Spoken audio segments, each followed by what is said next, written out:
मान सन्मान द्यायचा असतो जावायला. तो कुठं भेटन? कुठं भेटेल तुम्ही द्यायचा. मी तर देतेच तुम्हाला. नाही आता यांच्या तर धुण्या भांडे करतच होतो.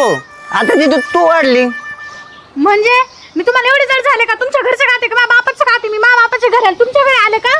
तुझी आई हो. लय बडबड करीत होती ना, लय बडबड करीत होती त्या दिवशी. माझी आई तुमची सासू आहे, लक्षात राहू द्या. चुकून साडी फाटली थोडी एवढी आतभर नवी साडी होती आणि फाटली तर बाडबाड करीत ती मला धोता धोता.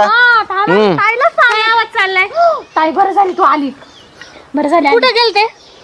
मी ते आपलं ते मीटिंग होती ना, मीटिंग काय होती? मीटिंग मीटिंगचा मध्ये सुद्धा तुमचं तोंड आलं. कुठं गेलते सांगा? कुठं? हे जाऊ दे माझा आई. हे मला म्हणते साले अर्धी घरवाली तू होती का माझी पुरी? हा असं कधी बोललो मी? कधी बोलले? आले आले लगेच साड्या चुकड्या चालू केलं का तुम्ही? म्हणजे करा. म्हणजे मी नाही तुम्हाला नाही